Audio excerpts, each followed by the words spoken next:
So there's something it's just stuck in my head, so we're going to talk about it for real quick, and it's very serious, and that's why there's no music in the background. So if you're watching the VOD, you're not missing anything.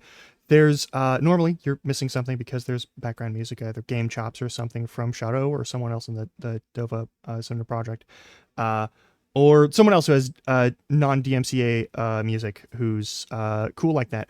But right now, so a couple years ago, I had a little chat at the start of Yakuza 0, about this one issue of if you it's an issue with a phrase that I have a problem with. Actually, no, we are going to have some music on during this, but it's going to be game chops in the background. We're just going to have that in the background. It's going to be very light. All right, but there's a topic that I got stuck on for some reason while we were talking about things that happen with the characters in Yakuza, as I was going over how that was going to be a whole situation.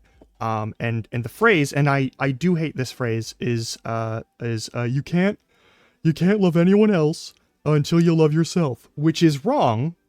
You can easily love other people and hate yourself. I said it last time. I mean it this time. But I didn't explain well why that's a thing, and also the kind of effect it has on people. And I want to go over that real quick because it's important. So the reason I hate that phrase is because it's wrong. It's not that you can't love other people. It's that when they love you back, your brain just will refuse to believe it.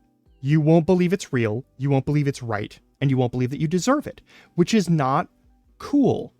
It's not that you're doing something wrong.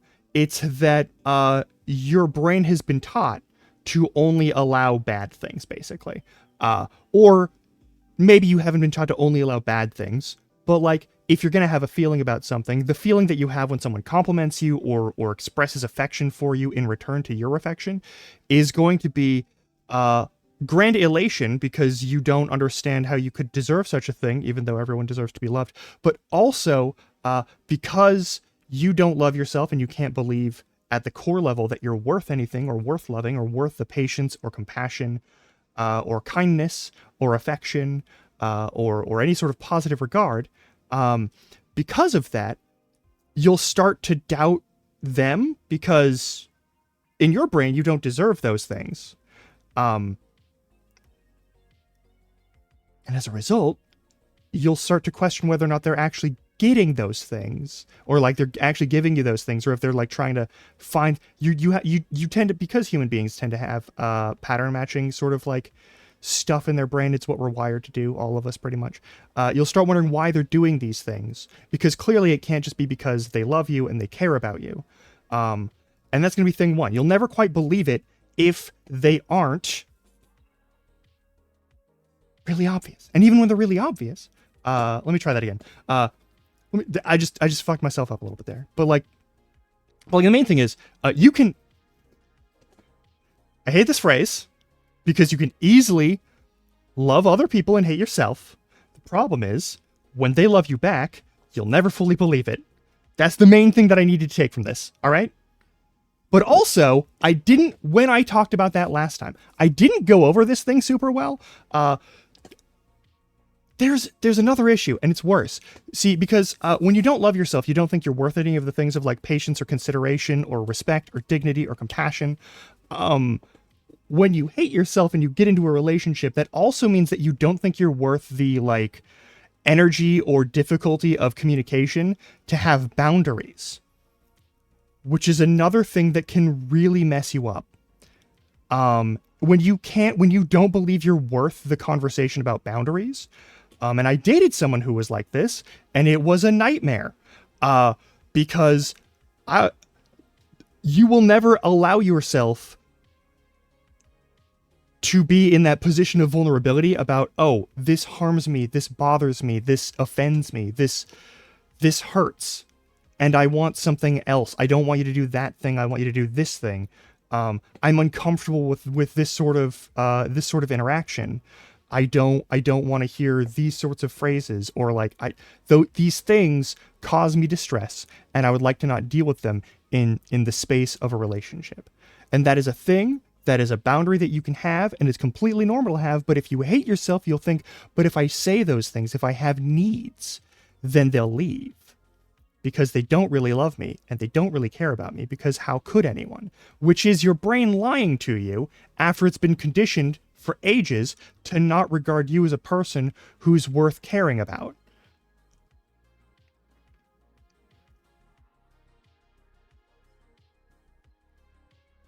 Okay? So there's those two big complications there.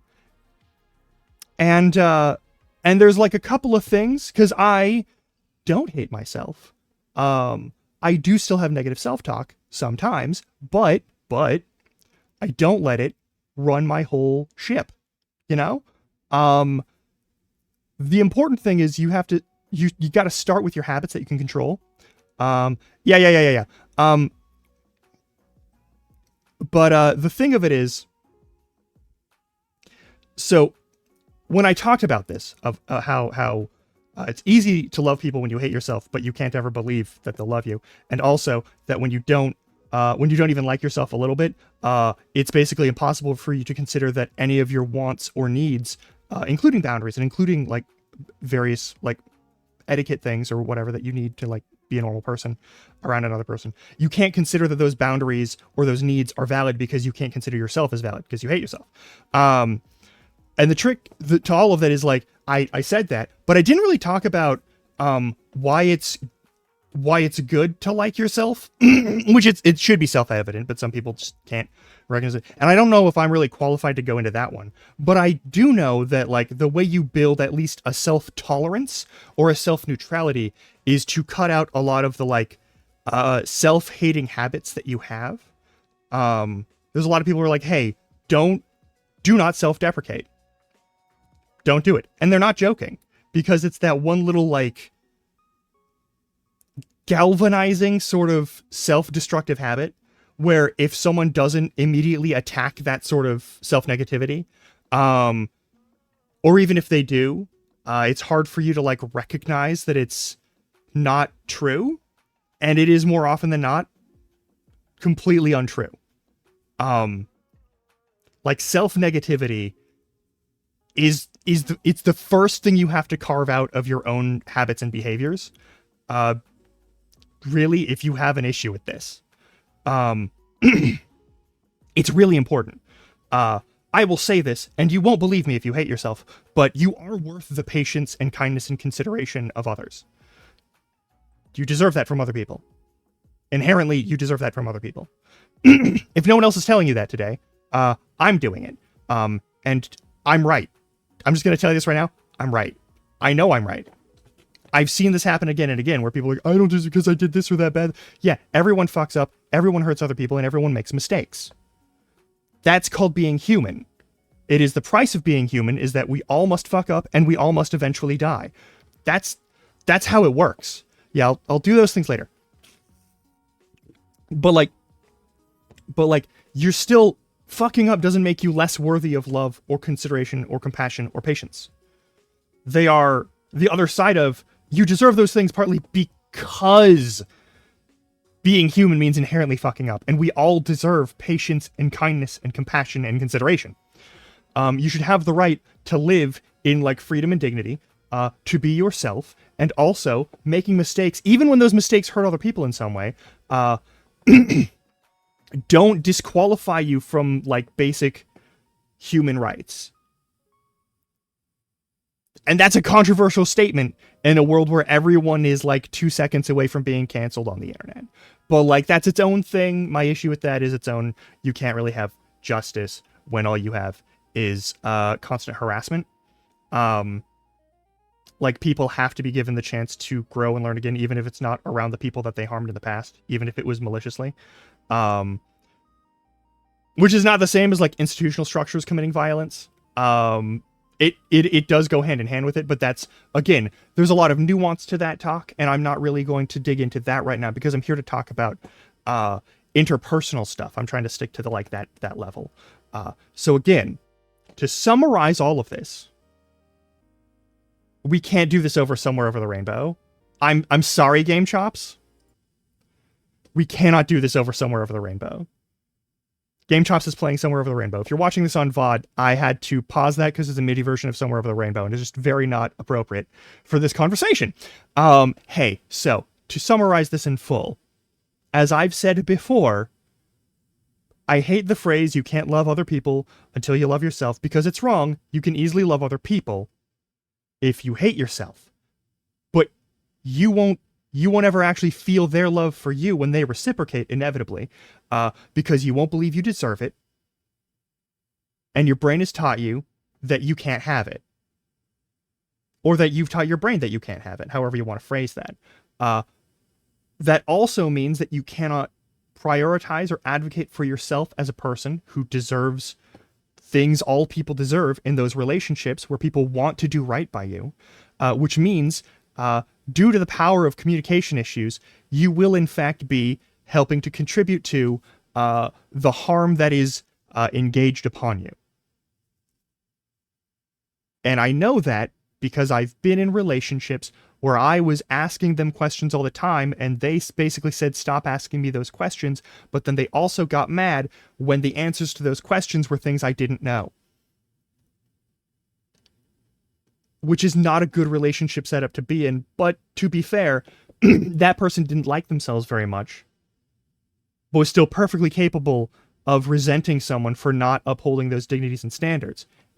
It's very fun when you have these sorts of like emotional issues, because you're there, you watch yourself do the thing that you don't want to do, say the thing you don't want to say, and be the person you don't want to be. And then you still have to deal with the consequences of that action. And also you still have those feelings. When someone like crosses your boundaries, it doesn't feel good. When someone does something that offends you or harms you, it doesn't feel good. And it especially doesn't feel good when it's someone who says they care about you when you can't believe it. And you'll take those things that you haven't been able to like articulate, or that they haven't had the chance to ask because they were sure and they trusted you and they had faith in you to be a person who would tell them if there was something that they needed to change in their behavior. And you're still going to be mad at them, even though there's no way they could reasonably know that. And then you're going to use the thing that they did wrong as evidence that they don't actually care about you, which is a form of self-sabotage, just so we're clear, which is not great. And I'm not saying that it's your fault if someone treats you wrong. That's not what I'm talking about. What I'm saying is, if it's someone who would be treating you right, if they knew how to treat you right, and you didn't tell them that there are different rules for how to treat you right than everyone else, because everyone has different rules, you cannot put the blame solely on them. Abuse is a thing. That is a separate thing from what I'm talking about here. All right. When someone isn't going to care about your well-being or your right to dignity and those boundaries, that's a different thing from what I'm talking about. To be clear, that's not the same thing. It's not the same thing at all. I'm talking about when you have this issue where you don't care about yourself, you don't like yourself, and you don't believe that you're worth anything because you hate yourself. It makes it harder for you to get into healthy relationship dynamics and build healthy relationship dynamics with someone, because you can't imagine that it's actually worthwhile to you to do so.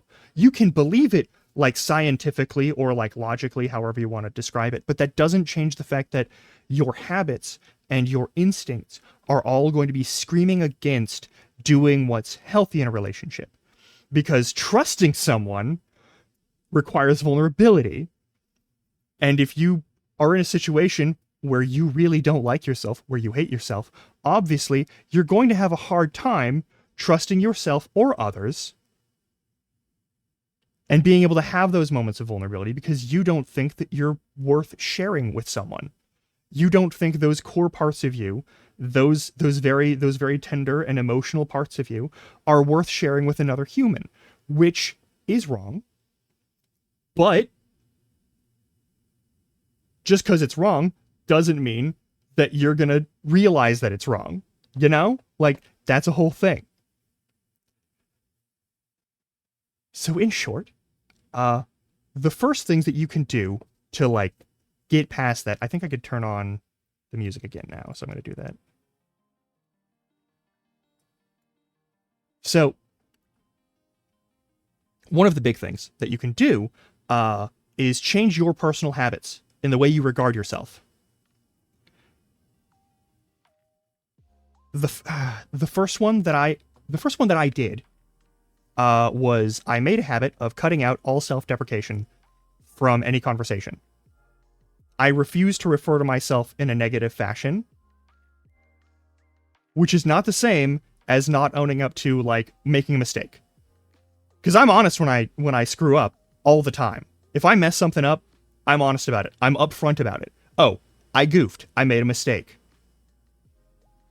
That's an important thing to do. You got to be able to, like, recognize that you can make mistakes, because making mistakes doesn't make you not worthy of, like,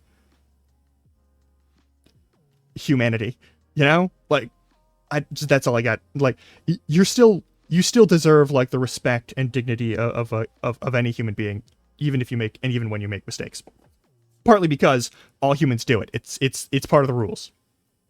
A flawed and fallible existence came with being human, just like the ability to experience joy and love and community.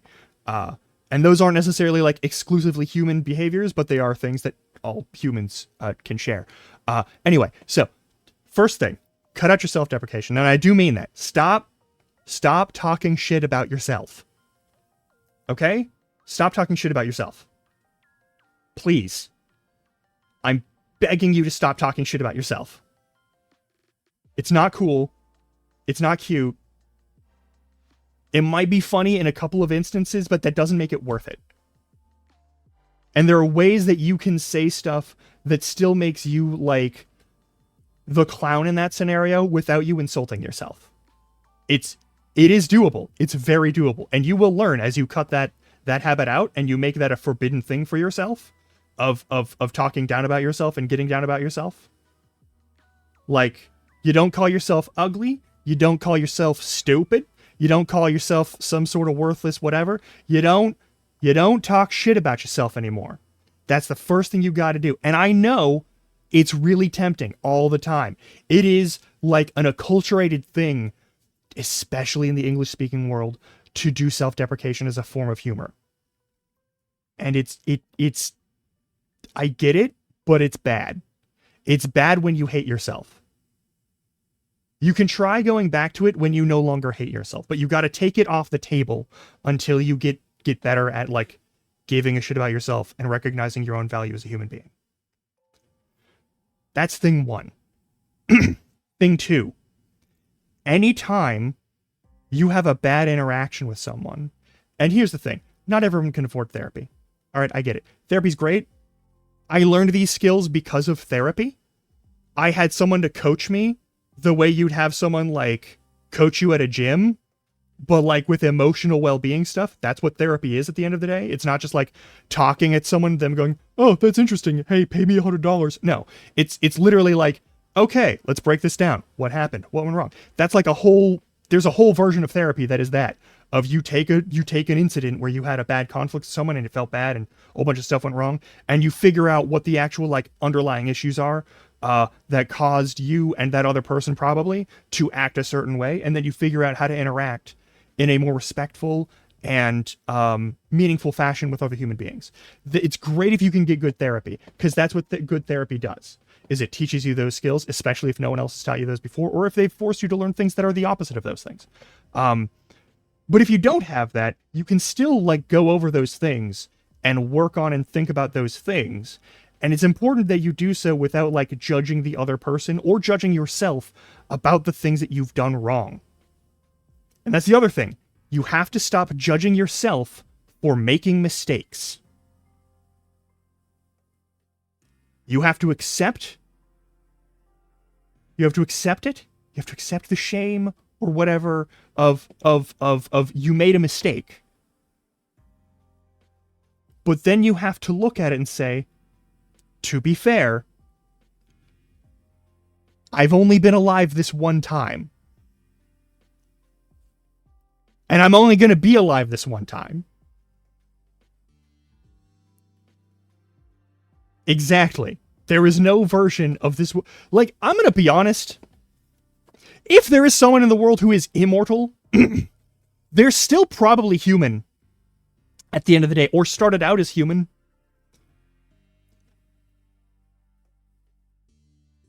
Sentient beings are inherently fallible. I don't care if you're a 20,000-year-old demon, you're still probably very fallible.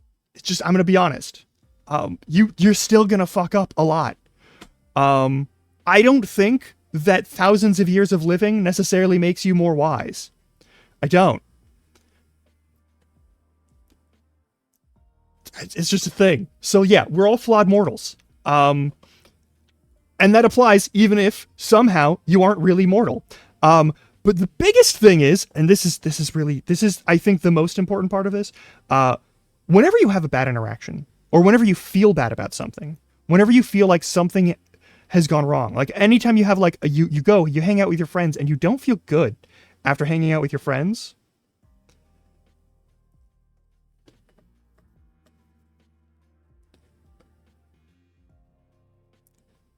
you and I both know that that's a crock of shit. Anyway, but like the thing of it is, the most important part for this, yeah, okay, sure, whatever. But like, the most important part of this is like when you have a bad interaction, when you feel bad and your brain is like, nothing's going to get better, or like, I don't deserve this thing, or like you feel bad because you have feelings for someone and you don't know how that's going to go. The thing of it is, and now I'm wildly and aggressively aromantic, which is a horrible problem to have when you're also bisexual, but like that's its own thing. It's Pride Month. I'm going to talk about that a little bit, but I have a bad habit. I have probably a bad mindset for straight people. So if you're straight, I don't know how relevant this is going to be for you, but like if you have emotions, this part doesn't matter, but the next part when I talk about being queer will matter. But like when you have emotions and they are negative emotions, they're still just human emotions. Like it's okay to feel bad. You're allowed to feel bad. Okay. You're allowed to feel bad. You're allowed to feel good. Both of these, there's no like moral element of feeling bad or good. All right. If you have an interaction with your friends and you had a great time and you feel hollow and more alone afterward, I'm going to tell you this right now. There is a distinct possibility that you didn't actually have a good time with your friends, but there's a much more real possibility that there's something wrong with your emotional regulation. And it is the fact that you hit like the cusp point and there was nothing to kick you further into positive emotion land. And so because you didn't have anything to kick you off on there and you just hit like a 6 or a 7 on the feeling good scale, and your brain was like, we're going up to 10, right? And then you don't go to 10, and then your brain is like, well, now we're going to be at a 0. That's an emotional dysregulation thing. And there are a lot of causes for emotional dysregulation. I have ADHD. It definitely causes that a lot of the time. I have depression. It definitely causes that a lot of the time. I have severe trauma issues. It definitely causes that a lot of the time. But the way you cannot be a dork-ass nerd about it is to acknowledge that you did still have a good time in spite of A, B, and C. And your brain is great at finding patterns, and so oftentimes, especially if you have like depression or anxiety, your brain is going to be really good at like making things that were not the reason that you're having a bad time into the reason you're having a bad time. So a joke falls flat when you thought it was going to be like top tier. Oh yeah, no, like any manner, like there's also, and I'm talking like depression and anxiety are like the tier 1 sort of like emotional disorders. Like then you get your tier 2s that are like bipolar stuff and ADHD and autism that can cause like all sorts of like really severe emotional like dysregulation issues where like something is just way too overwhelming and gets to the point of like being painful. It's a thing. But like level 1, like tier 1 is still bad. just so we're clear, tier 1 is still bad. Tier 1 still kills people. Tier 1 mental illness still, like, it has a body count, and it is not small. And also, there's, like, the temporary forms of depression that are common when you deal with, like, stressful environments for a lot of time, and your brain is just, like, overwhelmed for a series of like, hours, days, weeks, months. Because those sorts of things, the, like, complex PTSD system, the CPTSD system is I think a lot more useful to, like, gauge with how trauma affects people and causes those sorts of things. Most things that are in any way sort of, like, harrowing or distressing can cause emotional dysregulation. But when you have a disorder for emotional dysregulation, these things and, like, the self-hatred are a lot more common. And I definitely know I do have the mental illness. I do got the Adahudas. It's a thing. But, like, and I also got the depressions. It's a thing. But, like, the biggest thing is when you have those moments, and you start to, like, distance yourself. Yeah, no. It always does. Going at it blank is always the same thing. But, like, the biggest thing you can do is, like, take a look at why. Ask yourself why. Don't take whatever you, like, think about as, like, oh, I had a bad time when I didn't have the best possible time with someone. Take a look at why. Actually look at the actions that happened. Actually look at where your mood went and when it went back and forth. I know memory is kind of a rough thing to deal with. Like, short-term to long-term memory is always going to be its special brain bullshit. But you're going to have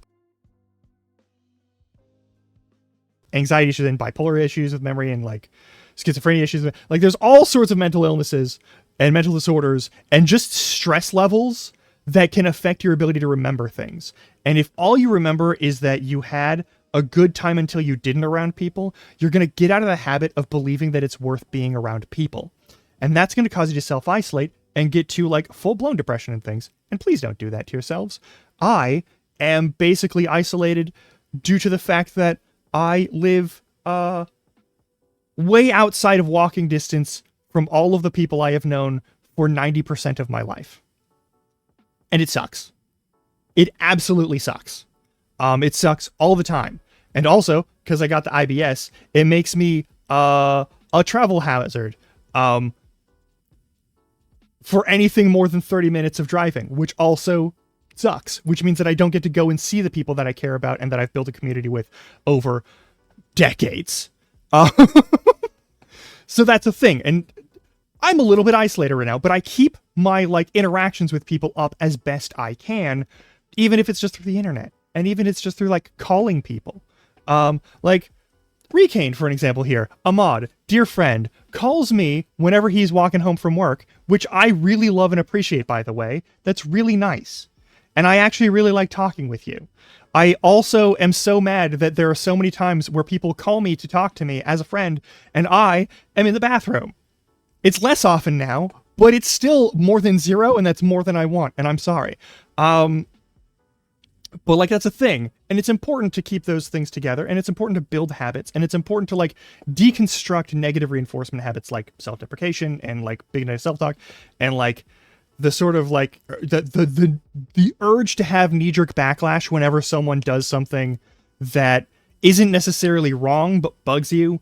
There's, like, a lot of little things where, like, you gotta make sure you can regulate. And I talk about that, and someone will be, that's childish. Who would do that?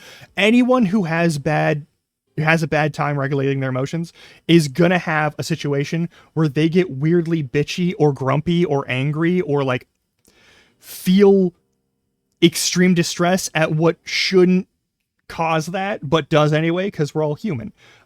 There's a lot of ways that can go wrong, and I am talking to, like, humans. Yeah, it keeps happening. It'll keep happening. But you got to figure out how to, like, gauge yourself and hold yourself in check. Like, you got to learn how to not... First of all, you're allowed to have your emotions. Everyone's allowed to have their emotions. It's when they inflict those emotions on other people, or they inflict some sort of punishment for causing or influencing or exacerbating or reminding them of those emotions on other people, that they become assholes. All right? Don't do that to yourself. Don't do that to other people. You can be better than that. I know you can. Everyone can. You're never going to get it perfect. We're all human, but you can always get better at it. At being like, hey, I'm upset now. I gotta like take a moment and recover myself and regain my composure and like think about why this makes me angry. You're not always going to be in a position or a headspace where that's an option. And that sucks. It's one of the worst parts of being human, is that you can't always be perfect. It's again right there with humanity. But like, you can work on that. You gotta learn to like take a minute. You have to learn to like let yourself stop for a second. It's so important to like, oh yeah, no. It's not always gonna be an option, but like practicing it or working on it is always an option. You can at least look at it and figure out where you could have done better. And it's important to do that while also making the space for you to be allowed to make mistakes without being considered like an inherently or irredeemably awful person. Okay? And I didn't talk about that part when I talked about the first part, which is the thing that got to me. There's a lot of situations where it would be great if everyone was a little more reasonable. And I'm going to be honest, that starts with you taking the time to be more reasonable and also to require a little more reasonableness from other people. Like, hey, you're better than that. That's not you being angry and lashing out for no reason. That's not you at your best. It's you right now, but it's not you at your best. You can be better than that. Come on. And I believe in you that you can be better than that. That you cannot throw your emotional baggage around at other people. Okay? Even if it's a bad time. And I also want to say, if you do end up doing that when you don't want to, that's okay. It's not okay, but like, it's human and it's reasonable that that's going to happen sometimes. And your friends should have that patience for you.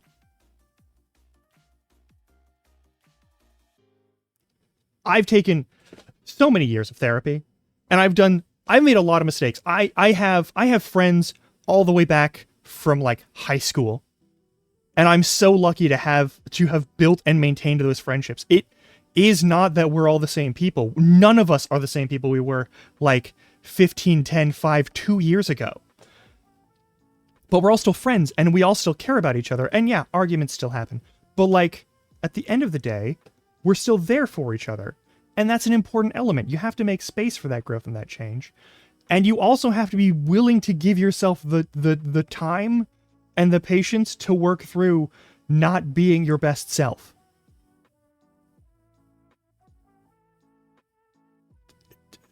That's all I got, really. Like, you gotta be good to yourself, and you gotta be kind to yourself, and you gotta be patient with yourself.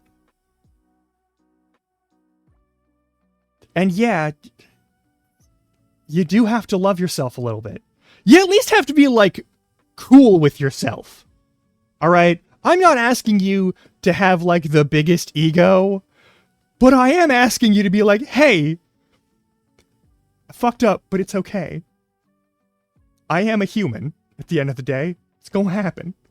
You gotta be okay with yourself fucking up. You gotta be. It's so important. Please do that. Okay. That is a thing. I feel bad because when I first did this thing, I was just talking about like why I hate the phrase "you can't love other people until you love yourself." That was like 2 years ago during Yakuza 0. There's a clip of it, and I didn't say it super well. And like I was checking my clips and I saw this. Oh yeah, I saw that. And then I watched it again. I was like, I didn't say that well. So let me say that one more time. You can easily love other people and hate yourself. One more time I'm going to say it. Yeah, it was 2 years ago. You can easily hate yourself and love other people with every fiber of your being. That's not the problem that people are trying to describe with that statement. People are trying to describe that statement is that when you don't,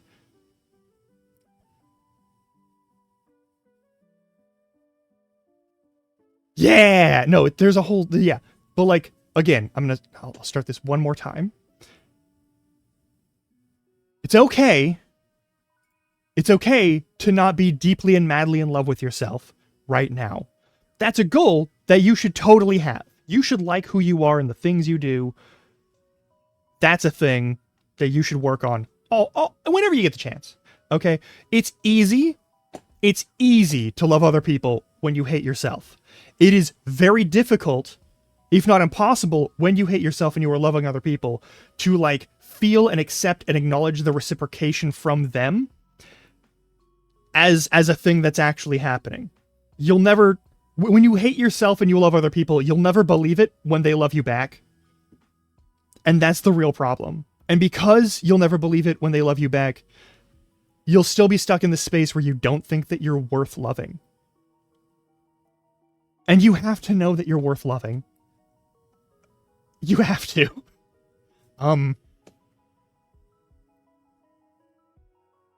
Because you are. Even if you've messed up, even if you've done bad things in your life, you're still worth loving. You're still a human being who's worth it to have around. And yeah, maybe you've hurt someone in a way that, like, you can't be around them anymore. And that sucks. And it's fair, but it doesn't make you evil. It just means that you fucked up at some